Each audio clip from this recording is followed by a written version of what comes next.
Hey everybody, this is Kevin Fiddler with Sin City SM. Just coming to you quick tonight. A lot of stuff going on. Had a little bit of time in between school, baseball practice, and I have to put on a monkey suit tonight and go to a Spiegel World Christmas party for my girlfriend's one of my girlfriend's clients. So that should be pretty fun tonight. But really, the thing I'm focused on right now is the craziness of the last 24 hours. Which, if you've been paying attention, or you've been on Twitter, or you've been on social media, or you've Google searched UNLV football, in the last 24 hours, we've gone from Oregon offensive coordinator Marcus Arroyo being basically in the final stages of negotiations to take over as UNLV's head football coach. He's their offensive coordinator there at Oregon. Fast forward to today, 24 hours later, a national news media member from New York posted a social media post today saying that his sources tell him that LSU defensive coordinator Dave Aranda is in the final stages of negotiations with UNLV to take over as the head coach job. So we got some conflicting reports about this, and it's a really interesting kind of dilemma because these are both pretty good names. It's a win-win situation for UNLV fans. I think you're going to get gold or bronze. You're going to get something. Obviously, it sounds like the Aranda name is a little bit more popular. It's an SEC, and of course, it's a national media news bias with the SEC anyway. More than likely, from what I'm being. From the people that I talked to, it sounds like this is a negotiating tactic. He did this a couple years ago, got bumped up. He had a $1.2 million salary, threatened to go to Texas A&M, got it bumped up to $2.5 million with a $10 million guaranteed contract. It's really hard. I'm hard pressed to believe that he's going to take a pay cut to come to UNLV when UNLV is only going to be able to pay 1.2, maybe 1.5 tops, and he makes 2.5 total. He's guaranteed 10 over the next 3 or 4 years or whatever it is. Doesn't make any sense. He does not have a buyout. Let's be clear on this. And I was talking with Mark Anderson of the RJ with this as well, pointed out that his buyout clause only restricts him for a similar job inside 500 miles. He has to give back half. If he takes a job outside of 500 miles, similar job, he has to give back 15% of it. If he takes a head coaching job elsewhere or an NFL job, there is no buyout. So that's about a $5 million savings on UNLV. But this guy's still going to command $3 million a year as UNLV's head coach because he's making 2.5, 2.6 at LSU right now. He's the highest paid offensive coordinator in the country. I mean, it'd be really weird for him to leave that to go to UNLV. No offense to UNLV. That said, excellent chops. He's well liked.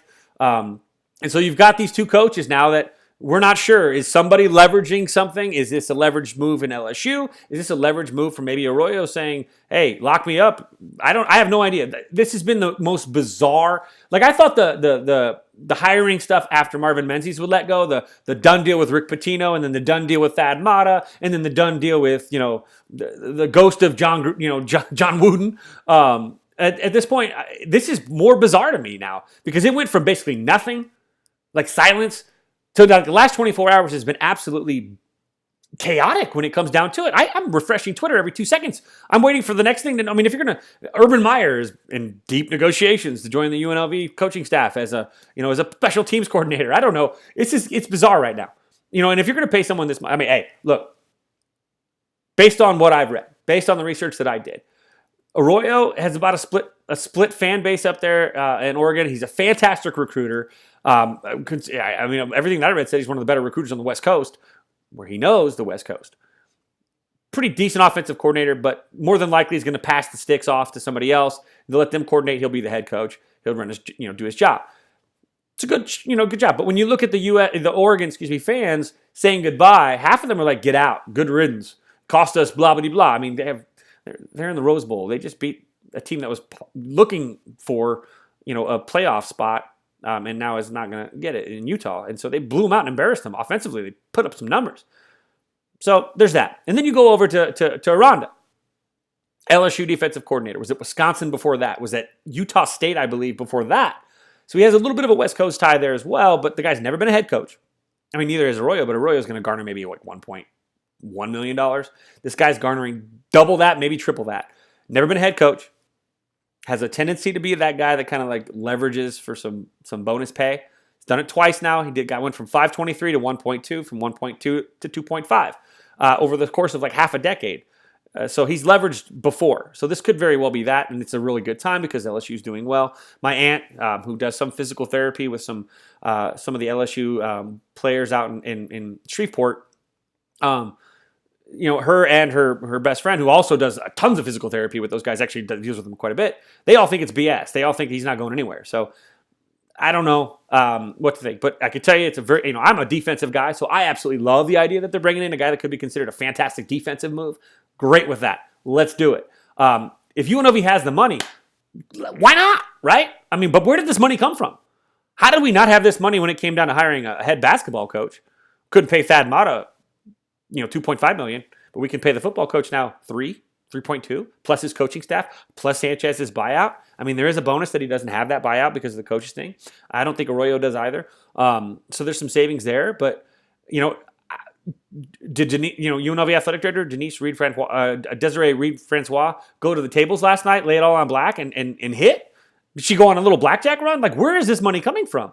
I doubt the Fertittas can just say, hey, yeah, you fired our guy. We just gave you $35 million for this complex. Yeah, here's some more money. Go ahead and do something that we don't get to have a say in. It doesn't make sense to me. Did Elaine Wynn come through with some cash? Maybe. Did some other booster? Maybe Bryce Harper? I'm kidding. I really don't think Bryce would spend a dime on UNLV when it comes to that. But where is this money coming from? So this is crazy insane. It's exciting. I mean, UNLV is in a national conversation right now. Obviously with Aranda, it just puts UNLV in a really interesting conversation. All of a sudden, national media is talking about the stadium, a $2 billion stadium that UNLV will get to play in, probably half full most of the time. A $35 million practice facility.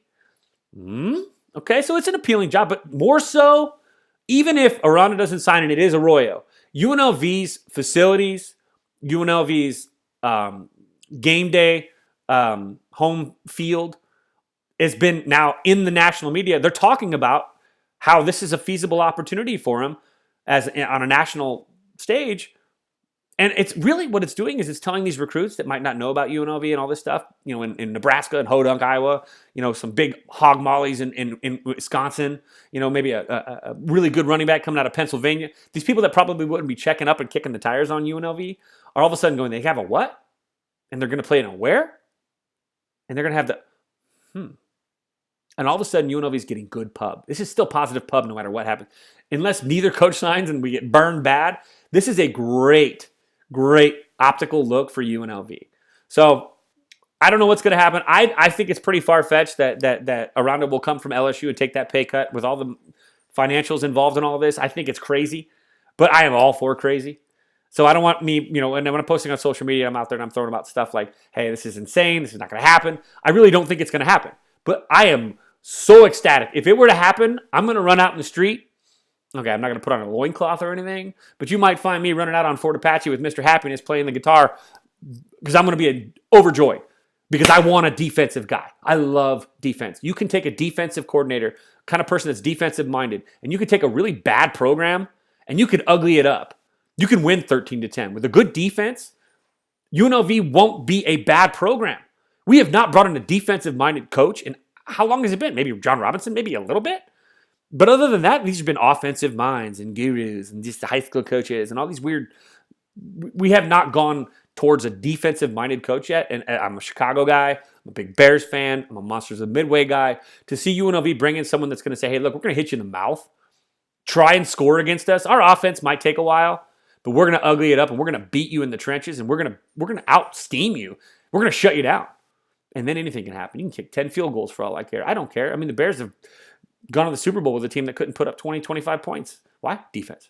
Defense wins championships. Defense makes even struggling programs respectable enough that they can fix the other parts, and respectable enough grabs recruits, and it continues to beget one, begets the other, and all of a sudden, it could happen for UNLV. So I am 100% on board with either hire. I think that the Marcus Arroyo one is more likely. I think that a lot of local media, like the real local media, not like just like random blogger dudes, but the real local media, I think that they really do. I think that they think that it's more likely going to be Arroyo, based on conversations I've had with a few of them just off to the side. So whatever happens, guys, this is pretty exciting. So if you're a UNLV fan, enjoy this. This is pretty neat. I mean, people on the East Coast are talking about UNLV, and not because they got burned on a bad Howard bet. We're talking about something that could be very, very, very positive. The optics for this for UNLV, 100% down the line. Desiree Reed-Francois, athletic director, has to be ecstatic no matter what happens. She obviously knows what's going on, but she has to be ecstatic that the national news media coverage of this has really blown up right now. I mean, if you type in UNLV right now on Twitter, it is completely different than what you normally would get with UNLV football on Twitter. Mostly yelling and anger and all caps and, people insulting, people's moms and stuff and yelling at each other and whatever. Right now it's been a good get, and I love, this is one last part before I, dip out of here. I think it's really interesting to read the Twitter responses or the social media responses on Facebook too, of fans of both franchises, the Oregon fans and the LSU fans. The Oregon fans kind of, like I said, half are like, get out. The LSU fans are like, please don't go. I love you. We love you. My aunt's distraught. She's like, I don't buy it. She just, talking to the kids that she talks to, it sounds like it's insane. And so I like that people don't want him to leave. I think that that's pretty telling. And I think that Arroyo is kind of the byproduct of success expectations, like a Joe Madden kind of guy, where he half the fan base is going to hate him no matter what he does, and the other half likes him. But I think that if he comes to UNLV, he's going to pass the sticks. He's not going to be the offensive coordinator. He's going to be the head coach, and I think that bodes well for UNLV as well. And he's a great recruiter. So it's a win-win for UNLV. Enjoy this. It's insane. It's bizarre. But you know what? This is probably the coolest thing to happen to UNLV football since probably John Robinson. Before Twitter, John Robinson was rumored to be possibly coming on board. Now, John was decent here. He went to 2 bowl games, I guess, but really he was collecting a retirement check. This is a young, hungry 43-year-old, born in 1976. Both guys are in their mid to early 40s. They're hungry. So this is pretty exciting for UNLV. Really, the question is, how much can UNLV pay? If UNLV has the funds, we're going to be bringing in an SEC defensive coordinator, a defensive-minded guy that has some pretty good chops. They're still first-year head coaches, both of them. Really? I'm okay with both, like I said. But it'll be exciting. So enjoy this ride. Thanks again, guys. This is Kevin Fiddler with Sin City SM. Check us out at sportsmockery.com/Las-Vegas. Or check us out on social media, Instagram and on Twitter, which is at Sin City SM.